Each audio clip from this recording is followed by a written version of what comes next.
Good morning student. आज मैं आपकी कक्षा 7 की हिंदी पाठ्य पुस्तक से पाठ 3 हिमालय की बेटियां शीर्षक पाठ पढ़ाऊंगी। तो बच्चों, यहाँ पे पाठ की जो हेडिंग दी गई है हिमालय की बेटियां। तो हिमालय की बेटियां से तात्पर्य है हिमालय और उसकी नदियाँ। ओके, तो आइए इस पाठ को पढ़ते हैं। अभी तक मैंने उन्हें दूर से देखा था। बड़ी गंभीर, शांत, अपने आप में खोई हुई लगती थी। सम्भ्रात महिला की भांति वे प्रतीत होती थी। उनके प्रति मेरे दिल में आदर और श्रद्धा के भाव थे। माँ और दादी, मौसी और मामी की गोद की तरह उनकी धारा में डुबकियां लगाया करता। परंतु इस बार जब मैं हिमालय के कंधे पर चढ़ा तो वे कुछ और रूप में सामने थी। मैं हैरान था कि यही दुबली पतली गंगा, यही यमुना, यही सतलुज समतल मैदानों में उतरकर विशाल कैसे हो जाती हैं। इनका उछलना और कूदना, खिलखिलाकर हंसते जाना, इनकी यह भावभंगी, इनका यह उल्लास कहाँ गायब हो जाता है मैदान में जाकर। किसी लड़की को जब मैं देखता हूँ, किसी कली पर जब मेरा ध्यान अटक जाता है, तब भी मैं इतना कौतूहल विस्मय नहीं होता जितना कि इन बेटियों की बाल लीला देखकर। तो बच्चों, ये पाठ हिमालय की बेटियां शीर्षक पाठ जो है, इसके लेखक हैं नागार्जुन जी। ना इस पाठ को नागार्जुन जी ने लिखा है और इसमें जो है उन्होंने हिमालय और उनसे निकलने वाली नदियों के बारे में बताया है। लेखक कहते हैं कि अभी तक मैं उन्हें दूर से ही देखा था, यानी किन्हें देखा था? नदियों को देखा था। वे बड़ी गंभीर, शांत, अपने आप में खोई हुई लगती थी। सम्भ्रात महिला की भांति वे प्रतीत होती थी। सम्भ्रात का मतलब होता है सभ्य या सुशील। तो बच्चों, लेखक कहते हैं कि ये इन नदियों को जब मैं दूर से देखा था तो ये बड़ी गंभीर, शांत, अपने आप में खोई हुई लगती थी। और ये किसकी तरह प्रतीत होती थी? सम्राट महिला की तरह प्रतीत होती थी।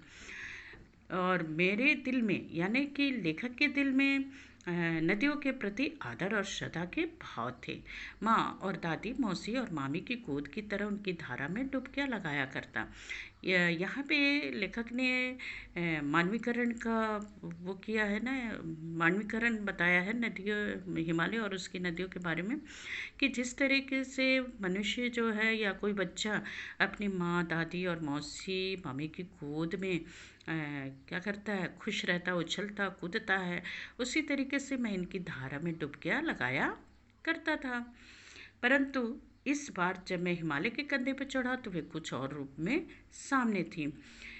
लेखक कहते हैं कि जब मैं हिमालय के ऊपरी भाग पे चढ़ा तो ये नदियाँ कुछ और ही रूप में मुझे दिखाई दे रही थी और मैं उन्हें देखकर बड़ा हैरान था कि यही दुबली पतली गंगा, यही यमुना, यही सतलुज समतल मैदानों में उतरकर विशाल कैसे हो जाती हैं। कहने का तात्पर्य है कि लेखक जब इसको हिमालय के कंधे पर चढ़कर देखते हैं, कंधे से तात्पर्य है हिमालय के ऊपरी भाग को। तो जब हिमालय के ऊपर ये जाते हैं और इन नदियों को देखते हैं कि यही दुबली पतली गंगा, यमुना, जब उन्होंने हिमालय के कंधे पर से इन नदियों को चढ़ के देखा था तो वो दुबली पतली दिखाई दे रही थी। और यही नदियों को, इन्हीं नदियों को जब वो समतल मैदानों में देखते हैं तो देखते हैं कि यही दुबली पतली नदियाँ जो है मैदानों में आकर कैसे विशाल हो जाती हैं। इनका उछलना कूदना, खिलखिलाकर लगातार हंसते जाना, इनकी यह भावभंगी, इनका यह उल्लास कहाँ गायब हो जाता है मैदान में जाकर। तो लेखक कहते हैं कि इनकी कलकलाहट की आवाज़ जो है ये कहाँ गायब हो जाती है। इनकी खुशी, इनका हाव भाव जो पहाड़ों से जब ये निकलती हैं और नीचे की ओर आती हैं, तो पहाड़ों से जब निकलती हैं तो इनके अंदर एक मतलब कलकलाहट की आवाज़ होती है। वो आवाज़ मैदान में जाकर कहाँ गायब हो जाती है। फिर ये लेखक आगे कहते हैं कि जब मैं किसी कली को देखता हूँ तो भी इतना कौतूहल, विस्मय नहीं होता। मैं किसी कली को देखकर भी इतना जिज्ञासु नहीं होता हूँ या आश्चर्य नहीं करता जितना कि इन बेटियों की बाल लीला को देखकर करता हूँ। कहाँ ये भागी जा रही हैं? वह कौन लक्ष्य है जिसने इन्हें बेचैन कर रखा है? अपने महान पिता का विराट प्रेम पाकर भी अगर उनका हृदय अतृप्त है तो वह कौन होगा जो इनकी प्यास मिटा सकेगा? बर्फ़ जली नंगी पहाड़ियाँ, छोटे छोटे पौधों से भरी घाटियाँ, बंधुर अध्यत्तकाएँ, सरसब्ज उपत्यकाएँ। ऐसा लगता है ऐसा है इनका लीला निकेतन। खेलते खेलते जब ये ज़रा दूर निकल जाती हैं तो देवदार, चीड़, सरोज, चिनार, सफ़ेदा, कैल के जंगलों में पहुंचकर शायद इन्हें बीती बातें याद करने का मौका मिल जाता होगा। कौन जाने बुढ़ा हिमालय अपनी इन नटखट बेटियों के लिए कितना सिर धुनता होगा। बड़ी बड़ी चोटियों से जाकर पूछिए तो उत्तर में विराट मौन के सिवा उनके पास और रखा ही क्या है। तो लेखक को हिमालय की इन बेटियों की बाल लीलाओं को देखकर आश्चर्य होता है कि हिमालय की इन बेटियों को ना जाने को इन बेटियों का ना जाने कौन सा लक्ष्य है जो इस प्रकार से बेचैन होकर क्या हो रही हैं, बह रही हैं। नदियाँ बर्फ़ की पहाड़ियों में, घाटियों में और चोटियों पर लीलाएँ करती हैं। लेखक को ऐसा लगता है कि यह देवदार, चीड़, सरसों, चिनार, सफ़ेदा, कैल आदि जंगलों में पहुंचकर शायद इन नदियों को अपनी बीती बातें याद आ जाती हैं।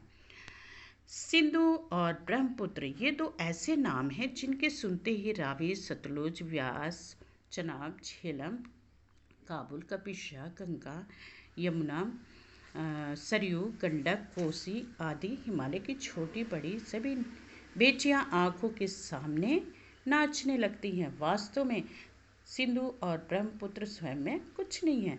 दयालु हिमालय के पिघले हुए दिल की एक एक बूंद ना जाने कब से इकट्ठा इकट्ठा हो होकर इन दो महानदों के रूप में समुद्र की ओर प्रवाहित होती रही हैं। कितना सौभाग्यशाली है वह समुद्र जिसे पर्वतराज हिमालय की इन दो बेटियों का हाथ पकड़ने का श्रेय मिला। तो यहाँ पे लेखक कहते हैं कि ये सिंधु ब्रह्मपुत्र जो महानदी है ये अपने आप में कुछ भी नहीं है और इनसे और भी छोटी बड़ी नदियाँ निकलकर कहाँ जाके मिल जाती हैं, समुद्र में मिल जाती हैं।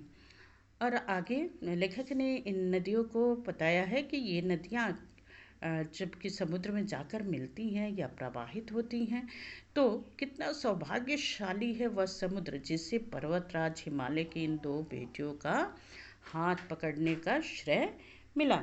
जिन्होंने मैदानों में ही इन नदियों को देखा होगा उनके ख्याल में शायद ही यह बात आ सके कि बूढ़े हिमालय की गोद में बच्चियां बनकर ये कैसा खेला करती हैं। माँ बाप की गोद में नंग धड़ंग होकर खेलने वाली इन बालिकाओं का रूप पहाड़ी आदमियों के लिए आकर्षक भले ना हो, लेकिन मुझे तो ऐसा लुभावना प्रतीत हुआ वह रूप कि हिमालय को ससुर और समुद्र को उसका दामाद कहने में कुछ भी झिझक नहीं होती है।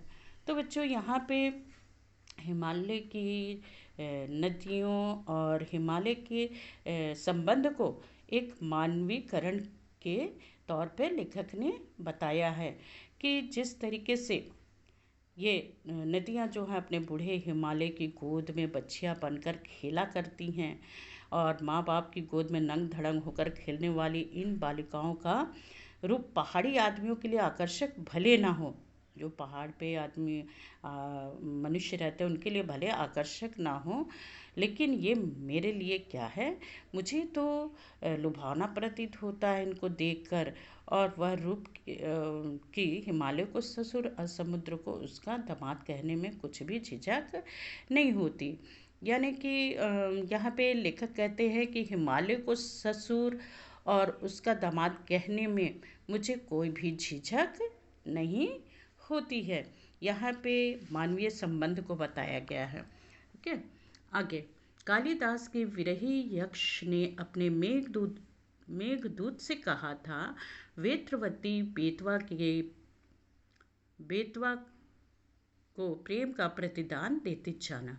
तुम्हारी वह प्रेयसी तुम्हें पाकर अवश्य ही प्रसन्न होगी। यह बात इन चंचल नदियों को देखकर मुझे अचानक याद आ गई और सोचा कि शायद उस महाकवि को भी नदियों का सचेतन रूपक पसंद था। दरअसल जब भी कोई नदियों को पहाड़ी घाटियों और समतल आंगनों के मैदानों में जुदा जुदा शक्लों में देखेगा, वह इसी नतीजे पर पहुंचेगा। तो यहाँ पे बच्चों कालिदास विरही यक्ष ने अपने मेघदूत से कहा था। यहाँ मेघदूत से तात्पर्य, यानी मेघदूत का मतलब है बादल, है ना। पहाड़ों के ऊपर क्या दिखाई देते हैं? बादल दिखाई देते हैं। तो उन्होंने कहा कि जब तुम जाना तो वेद्रवती यानी बेतवा नदी को प्रेम का प्रतिदान देते जाना। तो मेघदूत क्या उसको प्रेम का प्रतिदान देंगे? मेघदूत का मतलब बादल होता है, तो बादल के पास क्या है? पानी है ना। तो कालिदास ने कहा कि जब तुम मेरा संदेशा लेके जाना तो जाते समय क्या करना? अपना प्रेम का प्रतिदान प्रेयसी को देते जाना, और वो तुम्हें पाकर अवश्य ही प्रसन्न होंगी। आगे, काका कालेलकर ने नदियों को लोक माता कहा है, किंतु माता बनने से पहले यदि हम इन्हें बेटियों के रूप में देख लें तो क्या हर्ज है। और थोड़ा आगे चलिए, इन्हीं में अगर हम प्रेयसी की भावना करें तो कैसा रहेगा? ममता का एक और भी धागा है जिसे हम इनके साथ जोड़ सकते हैं। बहन का स्थान कितने कवियों ने इन नदियों को दिया है। एक दिन मेरी भी ऐसी भावना हुई थी। तिब्बत की बात है, मन उछट गया था, तबीयत ढीली थी। सतलज के किनारे जाकर बैठ गया। दोपहर का समय था। पैर लटका दिया पानी में। थोड़ी ही देर में उस प्रगतिशील जल ने असर डाला। तन मन ताज़ा हो गया और लगा मैं गुनगुनाने। तो काका का कालेलकर ने नदियों को लोक माता कहा है। क्यों लोक माता कहा है? कि जिस तरीके से माता एक बच्चे का लालन पालन करती है, पालन पोषण करती है, उसी तरीके से ये नदियाँ भी क्या करती हैं? अनेकों जगह से प्रवाहित होकर जाती हैं और ये हमारे प्यास को क्या करती हैं? बुझाती हैं। चाहे इस पृथ्वी पर जितने भी जीव जंतु, जितने भी प्राणी होते हैं बच्चों, तो इन नदियों के जल को पीकर संतुष्ट होते हैं, है ना। तो उसी तरीके से लेखक यहाँ पे काका कालेलकर ने बताया है, एक संबंध बताया है कि ये नदियाँ माता की तरह हैं, यानी माँ की तरह इनको माना है। और क्यों माना है? क्योंकि ये माँ की तरह ही हमारा लालन पालन करती हैं। सारे प्राणियों को, जितनी भी इसमें जीव जंतु रहते हैं, सभी इसके पानी को पी के संतुष्ट होते हैं, है ना। एक दिन मेरी भी भावना हुई थी, यानी यहाँ पे बहन भाई के रिश्ते को भी बताया है कि जिस तरीके से बहन जो है क्या करती है, भाई की परेशानी को दूर करती है ना, हर परेशानी को दूर करती है। उसी तरीके से नदियाँ भी हमारी सारी परेशानियों को दूर करती हैं। कैसे दूर करती हैं? जैसे सभी प्राणी जो हैं, जीव जंतु और मनुष्य, इन नदियों के पानी को अपने प्रयोग में लाते हैं। तो यहाँ पे लेखक बताते कि एक दिन मेरी तबीयत ढीली थी, यानी इनकी तबीयत कुछ उलझन सी थी, और ये जाकर सतलज नदी के किनारे बैठ गया। और दोपहर का समय था और इन्होंने क्या किया कि पैर लटका दिए पानी में, यानी पानी में पैर लटका कर ये बैठ गए। थोड़ी ही देर में उस पर प्रगतिशील जल ने असर डाला। जब ये पानी में पैर को लटका कर बैठे तो इनकी जितनी थकावट थी वो सब क्या हो गई? दूर हो गई, और तन मन इनका ताज़ा हो गया। तभी उसी समय ये एक कविता मन ही मन क्या करने लगे? गुनगुनाने लगे। क्या गुनगुनाने लगे? जय हो सतलज बहन तुम्हारी, लीला अचरज बहन तुम्हारी, हुआ मुदित मन हुआ मुदित मन हटा खुमारी, जाऊं मैं तुम पर बलिहारी, तुम बेटी यह बाप हिमालय, चिंतित पर चुपचाप हिमालय, प्रकृति नटी के चित्रित पट पर अनुपम अद्भुत छाप हिमालय, जय हो सतलज बहन तुम्हारी। तो इस तरीके से जब लेखक के मन को शांति मिली और उन्होंने ताज़ा मतलब उनका तन मन ताज़ा हो गया, तो वहीं बैठे बैठे वो एक कविता गुनगुनाने लगे। तो बच्चों ये पाठ जो है इस पाठ में लेखक ने किसके बारे में बताया? हिमालय के बारे में और उससे निकलने वाली नदियों के बारे में बताया गया है। और इसमें मानवीकरण भी इस पाठ में लेखक ने हिमालय और नदियों का मानवीकरण किया है ना। तो आज के पाठ में हमने क्या सीखा? हिमालय और उससे निकलने वाली नदियों के बारे में पढ़ा और सीखा।